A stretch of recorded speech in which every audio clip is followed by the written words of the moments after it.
Welcome back everyone to this YouTube video. This is Josh Munch here. We're going to be doing a review of a game sent in from As Nathan 3. He is a lower level player. He's been playing a little bit, but he's only 8 OS as you can see here in the corner. There's a couple things that I noticed about this game.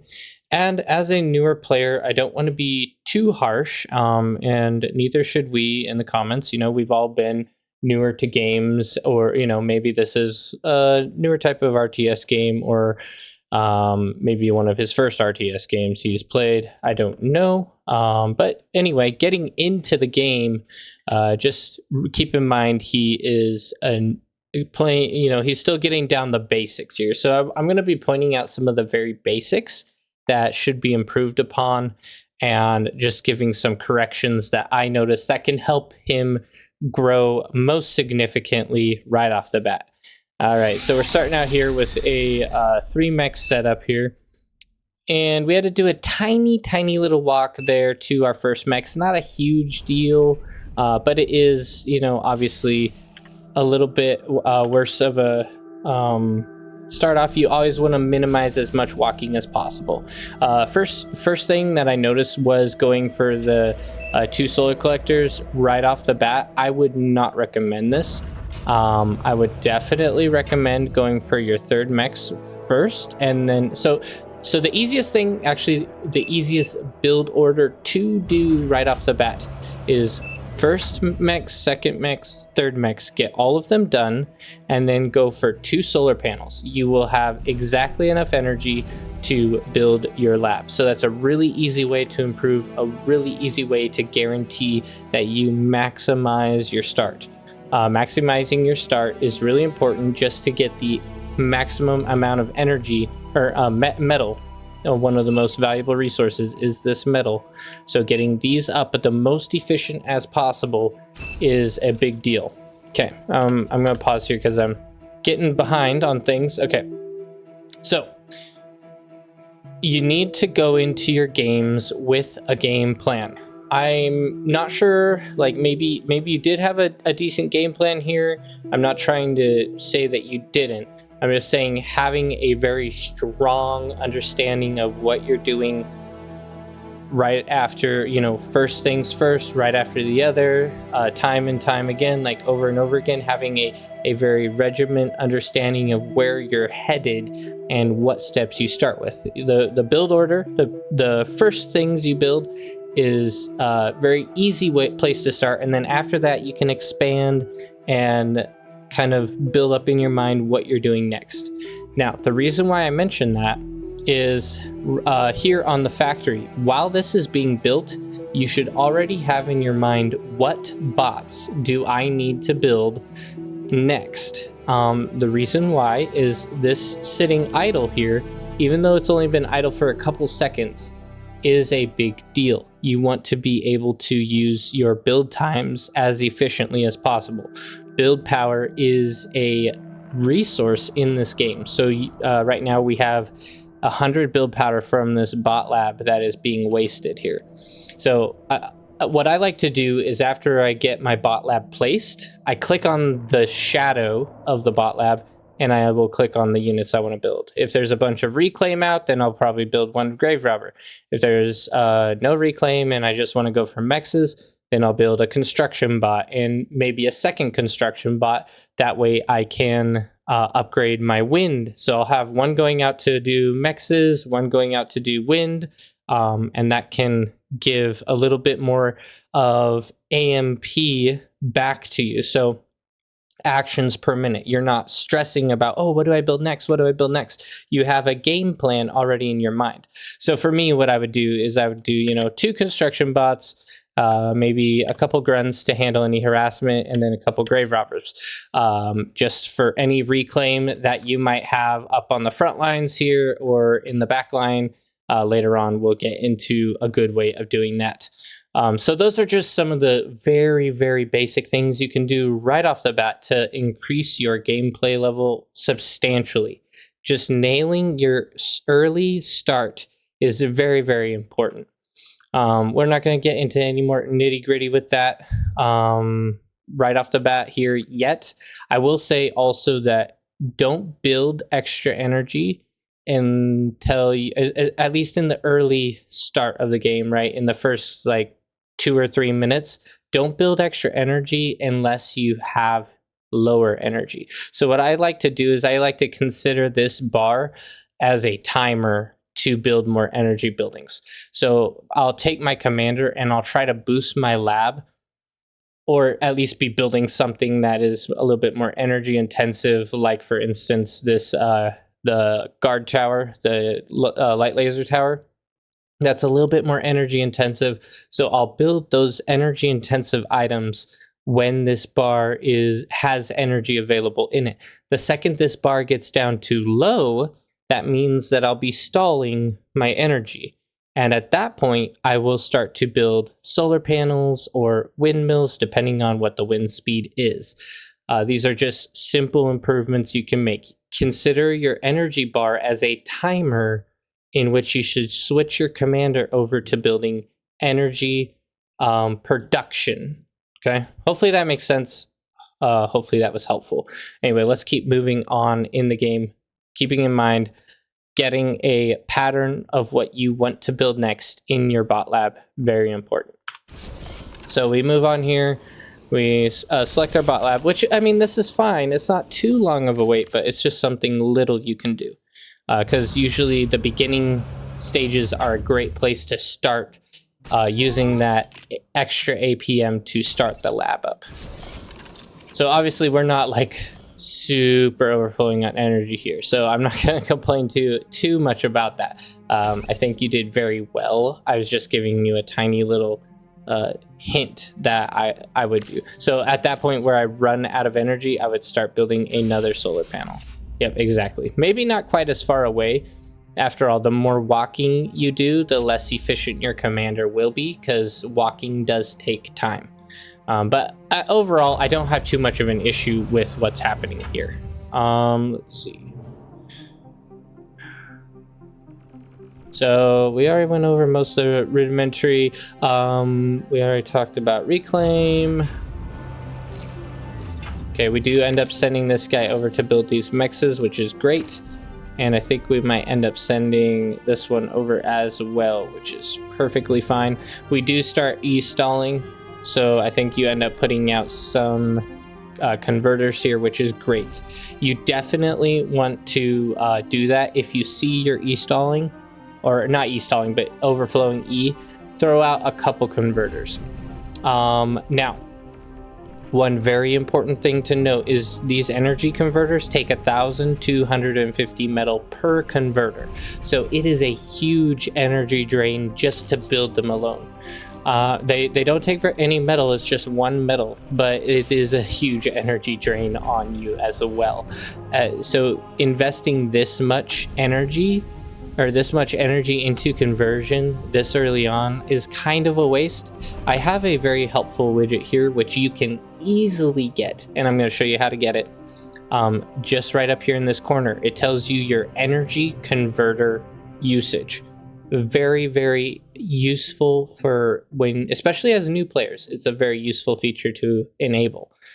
This tells you how much of your actual converters are being used. If you have too many converters, you'll be at like 0% or 20%, then you probably have too many converters at the time. If you're at 50%, then that's probably a good ratio, you know, for fluctuations and such. If you're at 80%, you might want to think about building a few more eventually. If you get to 100% and you're overflowing, you definitely need to build some energy converters as quickly as you're able to without interrupting other more important things. Okay, that's just a good way to look at it. So how to enable this widget is right here in the settings. You go into interface, and then it is up. I want to be paused still if I can. Pause. What is going on? It's not letting me pause. What a interesting issue. There we go. What is going on here? Oh, I think it's because when I go into settings, it auto pauses. Maybe? No. What on earth is this? Anyway, okay, hopefully we have enough time. Anyway, so we're looking for the energy. Where is it? I just found it not that long ago. It's under interface. Inefficiencies.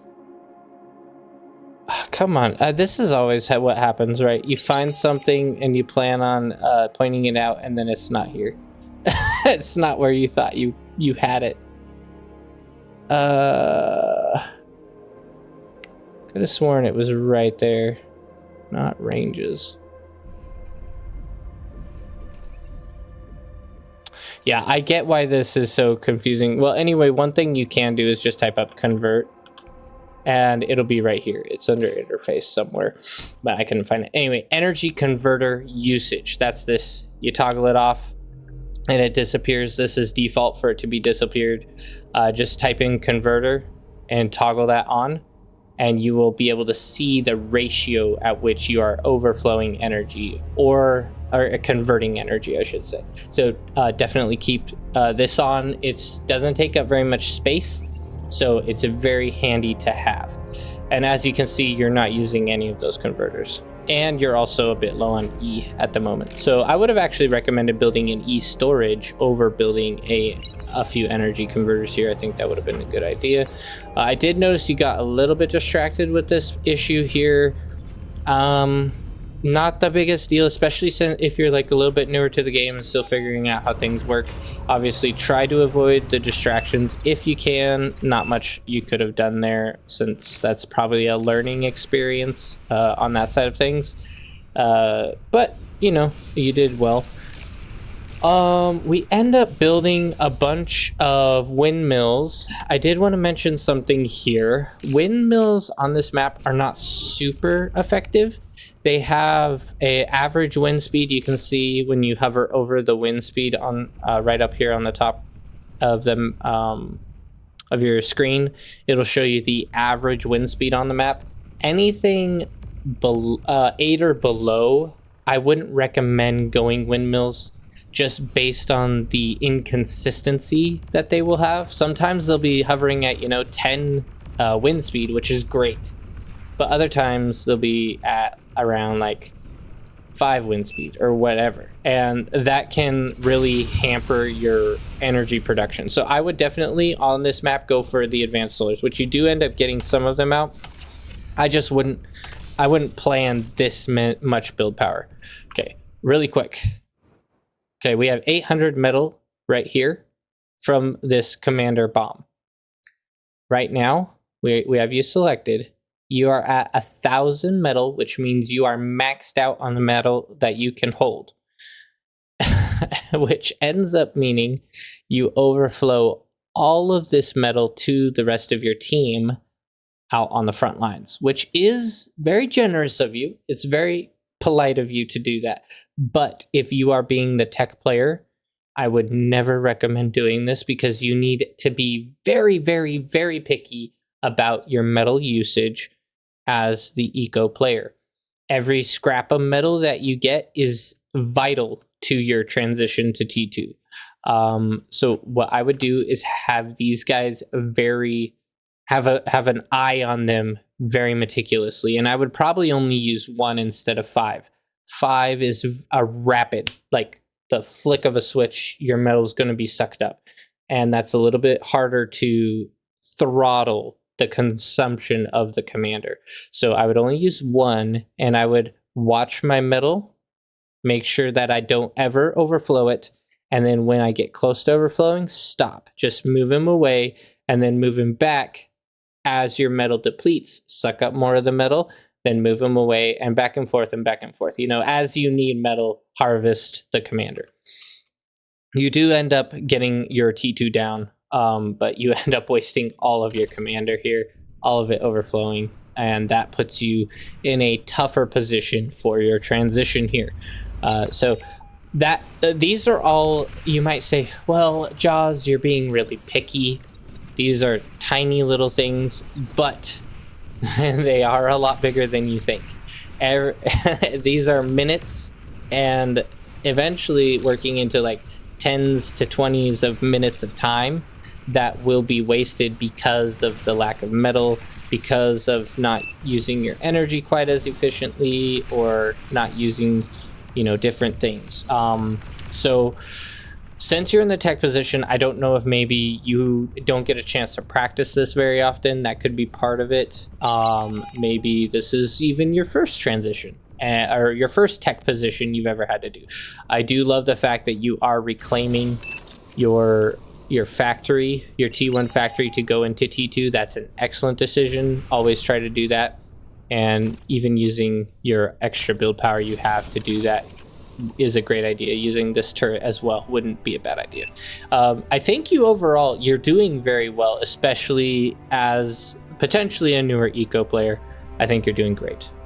Just some minor things you can adjust to make your time get a little bit faster. As you can see, 7 minutes is a bit of a longer T2 transition, and that could have been negated just by a slightly better build order that you'll eventually learn as you play the game. Also, one thing I will note is that you only want to build one of these constructors right off the bat, and then upgrade your first 3 mexes. Your first 3 mexes will give you huge bonuses, and so you want to focus all of your metal you have into that as quick as you can. I'd even think about sucking up some of these T1 solar panels and using that metal to get these mexes up. They are so valuable. You want to be doing that as quick as you can. Anyway, that's, I think, is where we're gonna stop on this video. If you do, AZ Nathan, if you end up wanting a more in-depth walkthrough on something like this, please hit me up on Discord and let me know. We can end up doing some type of live video casting one of your games and talking about areas that you can improve, and I can give you some live feedback a little bit more on some of these things, because I really do want to help you grow and improve as a player. I think that you are on the right track. You know, you have the basics down for the concepts that you need to do. You just need to kind of rough them out a little bit more and make it easy for you. You know, just make the game a little bit easier for yourself as you're going. And this is a great start. Learning the eco position, very valuable. Definitely take the time when you get the chance to do so. It's a great opportunity that you have taken here.